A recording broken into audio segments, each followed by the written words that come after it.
जय हिंद दोस्तों, स्वागत है आप सभी का आपके अपने चैनल पर। दोस्तों, आज का वीडियो देश भर के लाखों केंद्रीय कर्मचारियों और लगभग 65 लाख पेंशन धारकों के लिए बेहद महत्वपूर्ण रहने वाला है। अगर आप केंद्र सरकार के कर्मचारी हैं, रिटायर हो चुके पेंशन भोगी हैं, फैमिली पेंशन प्राप्त कर रहे हैं या फिर आपके परिवार में कोई पेंशन धारक है, तो यह जानकारी आपके लिए बहुत उपयोगी साबित होने वाली है।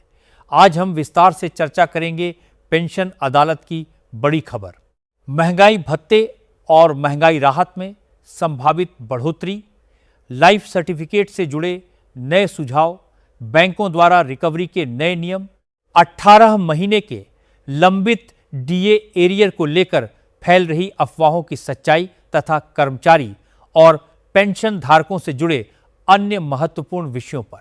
इसलिए आप इस वीडियो को शुरुआत से लेकर अंत तक जरूर देखिए ताकि कोई भी महत्वपूर्ण जानकारी आपसे छूटने न पाए। अगर आपने अभी तक हमारे चैनल को सब्सक्राइब नहीं किया है तो नीचे दिए गए बटन को दबाकर चैनल को सब्सक्राइब कर लीजिए और वीडियो को लाइक ज़रूर कर दीजिए ताकि इसी प्रकार की तथ्यात्मक और भरोसेमंद जानकारी आपको सबसे पहले मिलती रहे। दोस्तों, सबसे पहले बात करते हैं उस खबर की जिसका इंतज़ार लंबे समय से हजारों पेंशन भोगी कर रहे थे। पेंशन से संबंधित शिकायतों का समाधान कराने के लिए विशेष पेंशन अदालत का आयोजन किया जा रहा है।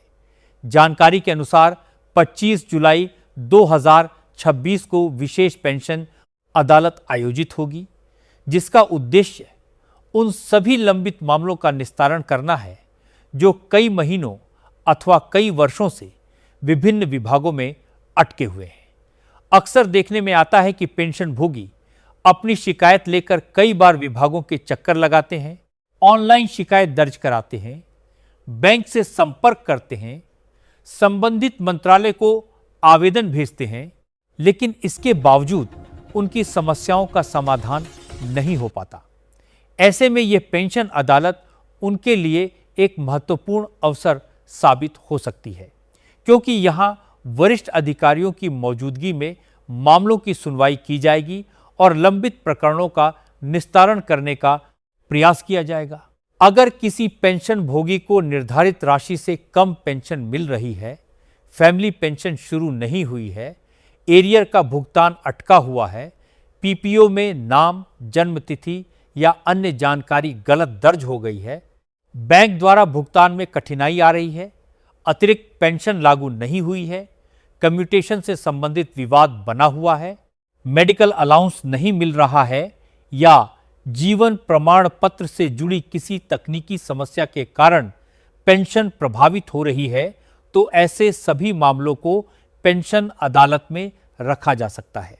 इसके अलावा विभाग और बैंक के रिकॉर्ड में डेटा मिसमैच, पेंशन संशोधन में देरी या अन्य प्रशासनिक कारणों से लंबित मामलों को भी इस विशेष अदालत में प्रस्तुत किया जा सकता है।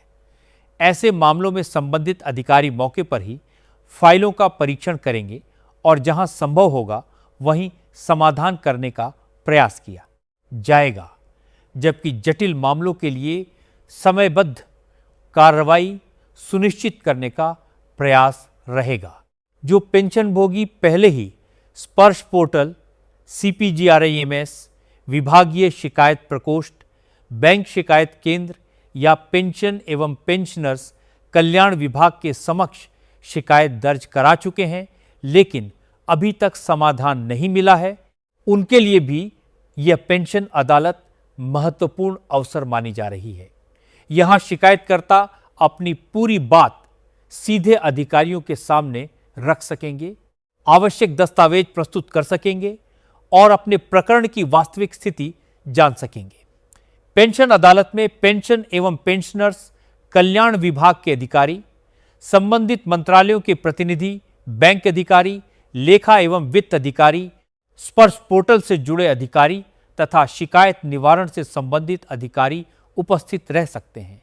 इसलिए जिन लोगों के मामले लंबे समय से लंबित हैं, उन्हें अपने सभी आवश्यक दस्तावेज जैसे पीपीओ की प्रति, Aadhaar card, PAN card, bank passbook की कॉपी, बैंक स्टेटमेंट, पहचान पत्र, पूर्व में भेजे गए आवेदन, शिकायत संख्या, एरियर से संबंधित दस्तावेज तथा फैमिली पेंशन के मामलों में आवश्यक प्रमाण पत्र व्यवस्थित रूप से साथ लेकर जाना चाहिए ताकि सुनवाई के दौरान किसी प्रकार की कठिनाई न हो। अब बात करते हैं केंद्रीय कर्मचारियों और पेंशन भोगियों के लिए सबसे अधिक चर्चा में रहने वाले विषय यानी महंगाई भत्ता और महंगाई राहत की।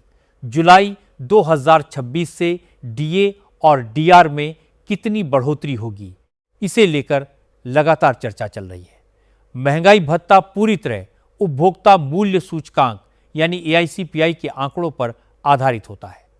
जनवरी से मई 2026 तक के आंकड़े जारी किए जा चुके हैं और जून महीने का आंकड़ा आना अभी बाकी है।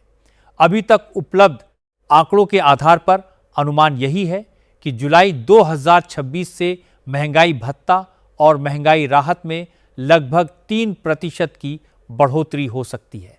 यदि यही अनुमान अंतिम रूप लेता है तो वर्तमान में 60% डीए और डीआर प्राप्त कर रहे कर्मचारियों एवं पेंशन भोगियों को यह बढ़कर 63% तक मिल सकता है। हालांकि अंतिम निर्णय केंद्र सरकार की अधिसूचना जारी होने के बाद ही माना जाएगा।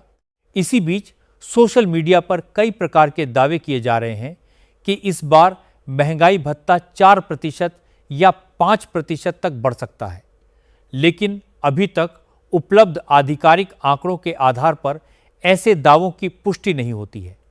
इसीलिए कर्मचारियों और पेंशन भोगियों को सलाह दी जाती है कि वे केवल आधिकारिक सूचना पर ही भरोसा करें और किसी भी अपुष्ट खबर के आधार पर उम्मीद न बांधें। सरकार जब भी अंतिम निर्णय लेगी उसकी जानकारी आधिकारिक माध्यमों से सार्वजनिक की जाएगी। अब चर्चा करते हैं जीवन प्रमाण पत्र यानी लाइफ सर्टिफिकेट से जुड़ी उस मांग की जिस पर पेंशनर संगठनों ने सरकार का ध्यान आकर्षित किया है।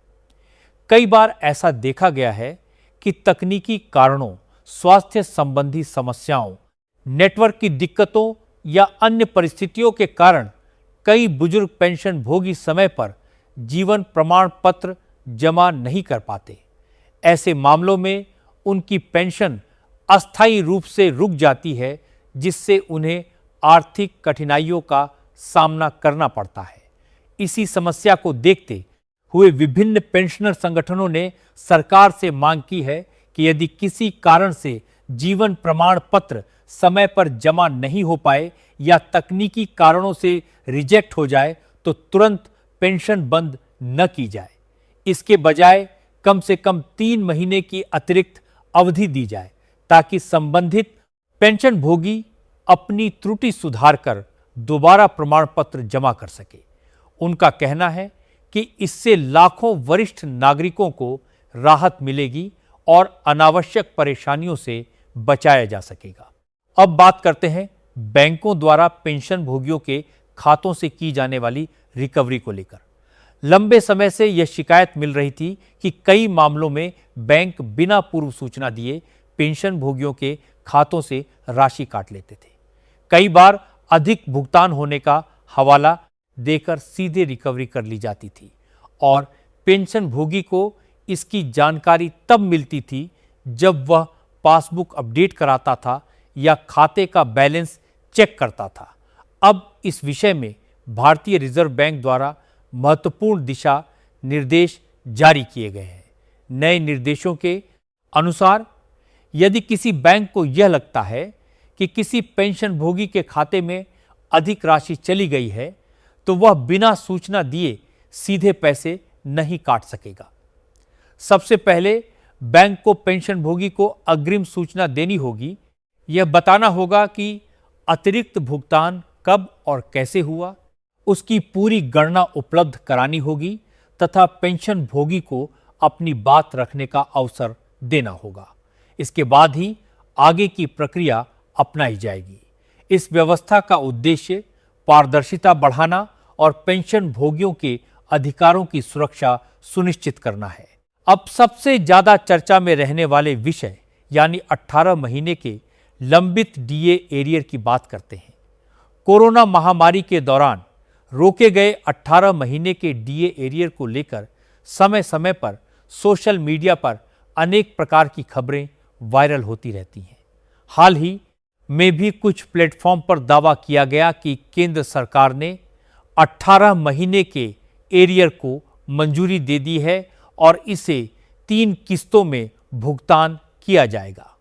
कुछ जगहों पर कथित एरियर चार्ट और भुगतान सूची भी साझा की गई, लेकिन उपलब्ध आधिकारिक जानकारी के अनुसार ऐसी किसी भी खबर की पुष्टि नहीं होती है। संबंधित सरकारी वेबसाइटों और उपलब्ध आधिकारिक स्रोतों पर इस प्रकार का कोई आदेश जारी नहीं किया गया है। इसलिए इस प्रकार की वायरल खबरों पर बिना पुष्टि किए विश्वास करना उचित नहीं होगा। जब तक सरकार की ओर से कोई आधिकारिक अधिसूचना जारी नहीं होती, तब तक 18 महीने के डीए एरियर के भुगतान को लेकर किसी भी प्रकार का दावा केवल अफवाह माना जाएगा। दोस्तों, आज के समय में सोशल मीडिया पर जानकारी बहुत तेजी से फैलती है, लेकिन हर जानकारी सही हो यह जरूरी नहीं है। इसलिए कर्मचारी और पेंशनभोगी हमेशा आधिकारिक वेबसाइटों, सरकारी आदेशों और विश्वसनीय स्रोतों से प्राप्त सूचना पर ही भरोसा करें। किसी भी वायरल पोस्ट, फोटो, स्क्रीनशॉट या कथित आदेश को सही मानने से पहले उसकी सत्यता की जांच अवश्य करें। इससे आप गलत जानकारी से बचेंगे और किसी भी प्रकार की भ्रम की स्थिति उत्पन्न नहीं होगी। फिलहाल यही थी आज की सभी महत्वपूर्ण खबरें जो केंद्रीय कर्मचारियों, पेंशनभोगियों और फैमिली पेंशनरों से संबंधित सामने आई हैं। आने वाले दिनों में महंगाई भत्ते, 8वें वेतन आयोग, पेंशन नियमों, एरियर, पेंशन अदालत और अन्य महत्वपूर्ण सरकारी निर्णयों पर जैसे ही कोई आधिकारिक अपडेट आएगा, हम आपको सबसे पहले विस्तार से जानकारी देंगे। यदि आपको यह वीडियो उपयोगी लगा हो तो इसे लाइक करें, अपने साथियों के साथ साझा करें और चैनल को सब्सक्राइब करके बेल आइकन अवश्य दबाएं, ताकि भविष्य में आने वाली कोई भी महत्वपूर्ण जानकारी आपसे छूट न जाए। धन्यवाद। जय हिंद, जय भारत, वंदे मातरम।